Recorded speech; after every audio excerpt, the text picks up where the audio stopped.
ఓం మహాగణాధిపతయే నమః. ఓం గురుభ్యో నమః. ఓం శ్రీమాత్రే నమః. పరమేశ్వర స్వరూపమైనటువంటి జ్యోతిష, వాస్తు మరియు ఇతర అనేకమైనటువంటి శాస్త్రములను మనకు అందించినటువంటి మహర్షులకి నమస్కారం. హయగ్రీవ హయగ్రీవ హయగ్రీవేతి యోవధేత్ తస్య నిస్సరతే వాణీ జనుకన్యా ప్రవాహవత్. అరుణాం కరుణాతరంగితాక్షీం ధృతపాశాంకుశపుష్పబాణచాపాం అనిమాదిభిరావృతాం మయూకైః అహమిత్యేవ విభావయే భవానీం. శ్రీమాత్రే నమః.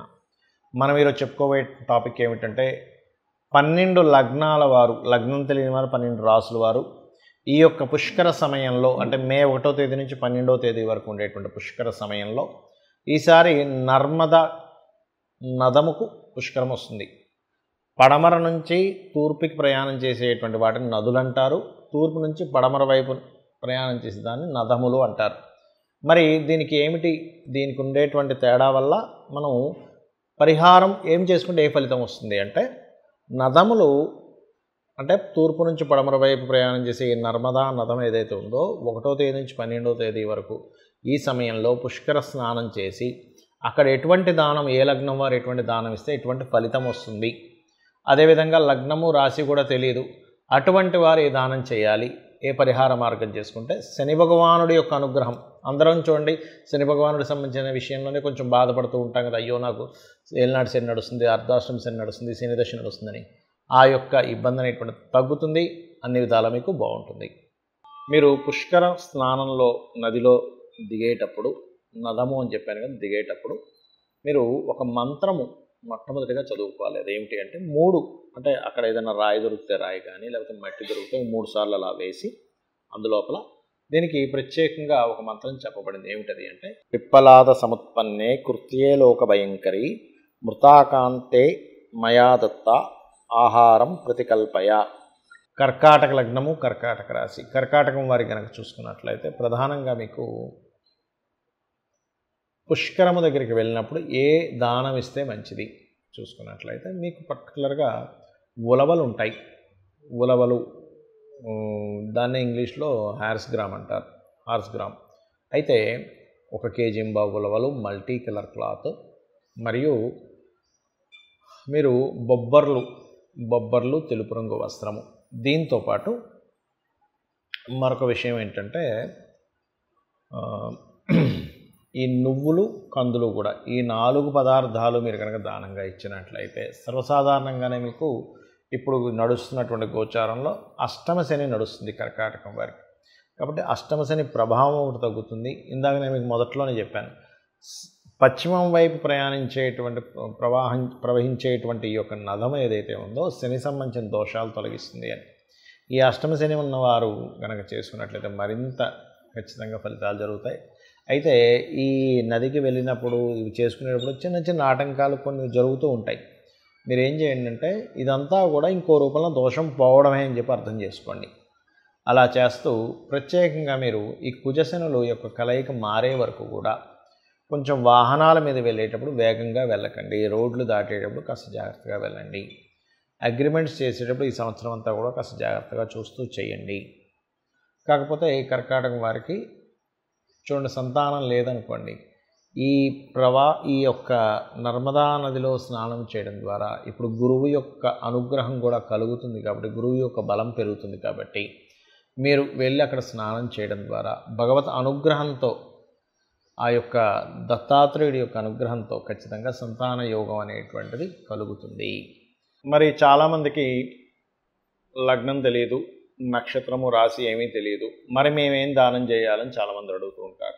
పుష్కర సమయంలో అసలు మొట్టమొదటిగా పుష్కరాలు వచ్చినప్పుడు ఎందుకు వెళ్ళాలి అంటే, పుష్కర సమయంలో వచ్చినటువంటిది ఏదైతే ఆ నదీ ప్రవాహం ఉంటుందో దానికి రోగాలు తగ్గించేటువంటి గుణం ఉంటుంది. గుర్తుపెట్టుకోండి, మన పాపముని హరింపజేసేటువంటి గుణం ఉంటుంది. గురువు ఒక రాశిలోకి సంచారం జరిగేటప్పుడు ఆ యొక్క నది లేదా నదముకి పుష్కరం వచ్చినప్పుడు పర్టికులర్గా మనకి ఆ 12 రోజులు కూడా విశేషంగా అక్కడ మహర్షులు, యక్షులు, గంధర్వులు, దేవతలు వచ్చి స్నానం చేస్తారట. వాళ్ళు స్నానం చేసి, మనం చూడండి, ఏదైనా మనం ఒక ప్రసాదం నైవేద్యంగా పెడతాం దేవతకి, ఆ ప్రసాదంలో యొక్క రుచి మారుతుంది కదా.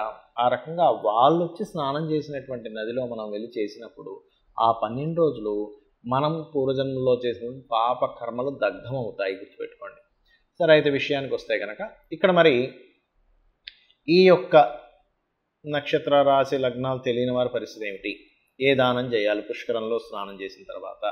ఈ సంవత్సరం ప్రత్యేకంగా మనకి ఈ నామం, ఈ యొక్క సంవత్సరం పేరు కూడా క్రోధినామ సంవత్సరం కాబట్టి అనవసరమైన గొడవలు ఏమీ రాకుండా ఉండడానికి అందరూ కూడా నువ్వులు, తెల్ల నువ్వులు లేదా నూనె లేనట్లయితే కందులు, ఈ మూడింటిని దానం కనుక చేసినట్లయితే అద్భుతంగా ఉంటుంది. దీంతోపాటు ఉలవలు కూడా దానం చేసినట్లయితే ఎటువంటి ఆటంకములు రావు.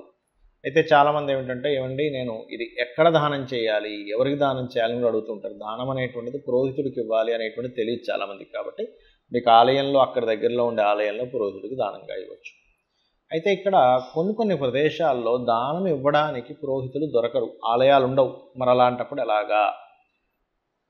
నువ్వులు ప్రదేశంలో బెల్లము, అదేవిధంగా కందులు ప్రదేశంలో క్యారెట్లు, కందులు బదులుగా, అదేవిధంగా ఉలవలు బదులుగా ఆ యొక్క గ్రాసము గనక గోవుకి తినిపించినట్లయితే, అందులో ముఖ్యంగా దేశీవాలి గోవుకి ఈ పుష్కర సమయంలో తినిపించినట్లయితే, ఈ 12 రోజుల్లో తినిపించినట్లయితే ఖచ్చితంగా మీకు ఉన్నటువంటి పాపకర్మ తొలగుతుంది.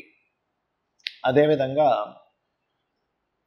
మరొక విషయం ఏంటంటే, ఈ దానము ఈ పుష్కర సమయంలో ఆ నదీ ప్రవాహం దగ్గరికి వెళ్ళి స్నానం చేసుకుని వచ్చిన తర్వాత చక్కగా ఇందాక నేను చెప్పిన మంత్రం ఉంది, మొదట్లో చెప్పాను, పిప్పలాద సముత్పన్నే అనేటువంటిది, ఆ మంత్రం చేసుకొని స్నానం చేసుకున్న తర్వాత బయటకు వచ్చి కూర్చున్న తర్వాత చక్కగా మీరు నదీ ప్రవాహం దగ్గర కనుక, అంటే లోపల కూర్చొని కాదండి, బయట కూర్చొని కనుక, ఎవరికైనా అప్పులు ఉన్నాయి బాగా, ఏమంటే మాకు బాగా అప్పులు ఉన్నాయండి, అప్పులు దొరకట్లేదు, ఎందుకంటే నదీ ప్రవాహం దగ్గర చేసే జపముకి ఎక్కువ ఫలితం ఉంటుందట.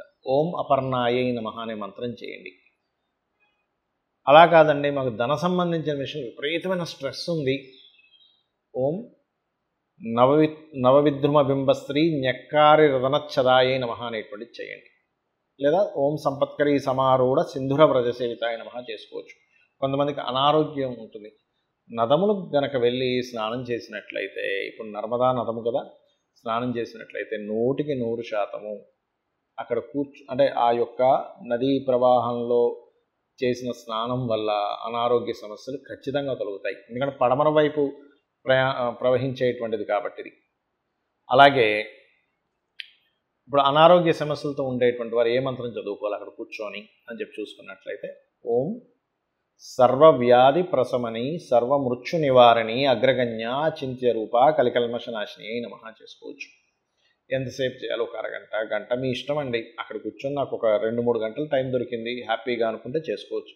దీనివల్ల మీకు రూపాయి ఖర్చు అయ్యేదేమీ లేదు. చక్కగా మీకు మీరే దైవ ధ్యానం చేసుకోవడం ద్వారా మీ యొక్క ఇబ్బందులను తొలగించుకోగలుగుతారు. అలాగే కొంతమందికి ఉద్యోగం రాదు, అలాంటి వారు లలితా సహస్రనామాల్లో ఓం శ్రీమాత శ్రీ మహారాజ్ని శ్రీమత్ సింహాసనేశ్వరి నమః, అదేవిధంగా ఓం మాణిక్య మకుటాకార జానుద్వయ విరాజితాయై నమః చేసుకోవచ్చు. ఖచ్చితంగా ఇది పనిచేస్తుంది. పనిచేసిందని చాలామంది నాకు ఫోన్ కాల్స్ రూపంలో, ఈ మెసేజ్ రూపంలో చెప్పడం జరిగింది, కొన్ని వందల వేల మంది. అదంతా అమ్మవారి అనుగ్రహం, మన గొప్పతనం కాదు. ఇది చేయండి. ఏమైనా నదికి వెళ్ళలేకపోతున్నాము, నర్మదా నదం దగ్గరికి వెళ్ళలేము, మా దగ్గర అంత ధనము లేదు, మరి ఏం చేయాలి? ఎందుకంటే కొంతమందికి పాసిబిలిటీ ఉండదు, కానీ పాసిబిలిటీ ఉంటే వెళ్ళండి. వెళ్ళలేని స్థితిలో ఉన్నవారు ఒకటే గుర్తుపెట్టుకోండి, ఇంట్లో ఉండేటువంటి ఇంట్లో మనకి పైపు, మన బకెట్లోనో లేకపోతే షవర్లో నుంచో వాటర్ తీసుకొని నర్మదా నదముగా భావించి భక్తి శ్రద్ధలతో మీరు కనుక ఇలా పట్టుకొని స్నానం చేసినట్లయితే కూడా ఖచ్చితంగా ఆ ఫలితం వస్తుంది. అలా నదుల దగ్గరికి వెళ్ళొద్దని నేను చెప్పట్లేదు, ఖచ్చితంగా వెళ్ళాలి, ఖచ్చితంగా చేసుకోవాలి. కొంతమంది వెళ్ళలేని స్థితిలో ఉంటారు, ఇంట్లో వాళ్ళు పంపించరు, కొన్నిసార్లు ఇంట్లో వాళ్ళు గొడవ చేస్తారు, ఇప్పుడు నదం దగ్గరికి వెళ్ళాల్సిన అవసరం ఉంది. ఇటువంటి వారు ఇలా కూడా చేయవచ్చు, గుర్తుపెట్టుకోండి. అదేవిధంగా ఈ సమయంలో అభిషేకాలు చేసుకోవడం కానీ, పుష్కరాల సమయంలో హోమాలు చేయడం కానీ, దైవకార్య సంబంధించినవి చేస్తే అధిక ఫలం వస్తుంది అని చెప్పబడిన శాస్త్రంలో. కాబట్టి ఇవి చేసుకొని మీరు మీ యొక్క జీవితాన్ని తరింపజేసుకుంటారని కోరుకుంటూ శ్రీమాత్రే నమః.